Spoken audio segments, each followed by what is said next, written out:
नमस्ते मेरे प्यारे बच्चों, कैसे हो तुम सब। आशा करती हूँ कि तुम सब अच्छे होगे। तो चलो आज का पाठ हम लोग शुरू करते हैं। आज हम सीखेंगे भाषा, व्याकरण और लिपि। तो पहले हम जानेंगे कि भाषा कहते किसे हैं। तो भाषा को अगर संक्षिप्त रूप में जाने तो भाषा का अर्थ है बोलना।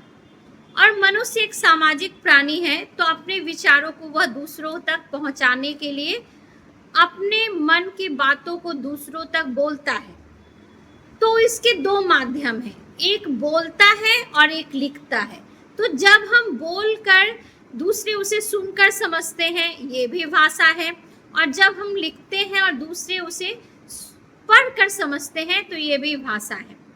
भाषा संस्कृत के शब्द भास से इसकी उत्पत्ति हुई है और भास का अर्थ होता है बोलना।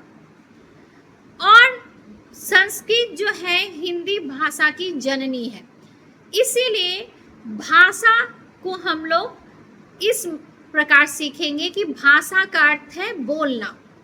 तो भाषा के तीन भेद होते हैं, एक मौखिक भाषा, एक लिखित भाषा और एक है सांकेतिक भाषा। तो मौखिक भाषा जो हम बोलते हैं, दूसरा उसे सुनकर समझता है, इसे मौखिक भाषा कहते हैं। और लिखित भाषा जो हम लिखते हैं, दूसरा उसे पढ़कर समझता है, ये है लिखित भाषा। और सांकेतिक भाषा जिसे हम संकेत के द्वारा ऐसे करके समझाते हैं और दूसरा उसे देखकर समझता है, इसे कहते हैं सांकेतिक भाषा। तो मुझे ऐसा लगता है कि आपको मैंने भाषा को बहुत ही अच्छे तरीके से सिखा दिया है। तो आप भाषा को इस प्रकार अगर बार बार पढ़ेंगे तो आप बहुत ही अच्छी तरह से आप इसे सीख पाएंगे। अब हम जानेंगे लिपि। तो लिपि कहते किसे हैं? तो भाषा को लिखने के लिए जिन चिन्हों का प्रयोग किया जाता है उसे लिपि कहते हैं। और हर भाषा की अपनी अपनी अलग अलग लिपियां होती है।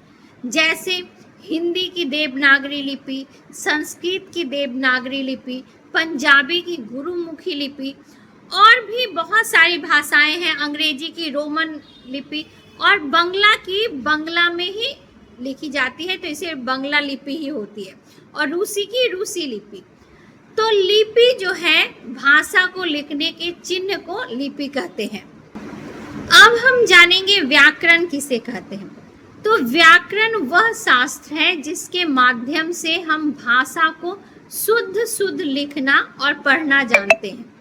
क्योंकि जब हम शुद्ध लिख और शुद्ध पढ़ नहीं पाएंगे तो हम अच्छे तरह से भाषा का ज्ञान नहीं कर पाएंगे।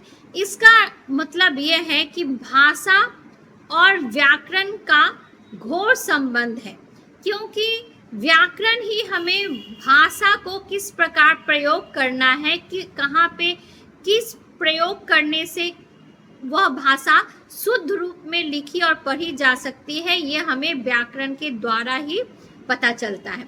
तो आज के लिए इतना ही। आप इसी तरह से भाषा, व्याकरण और लिपि को अच्छी तरह से पढ़िए। और कहीं पर कोई दिक्कत हो तो मुझे अपने कमेंट्स के द्वारा बताइए, मैं आपके प्रश्नों का उत्तर देने की कोशिश करूंगी। आज के लिए बस इतना ही। नमस्ते, धन्यवाद।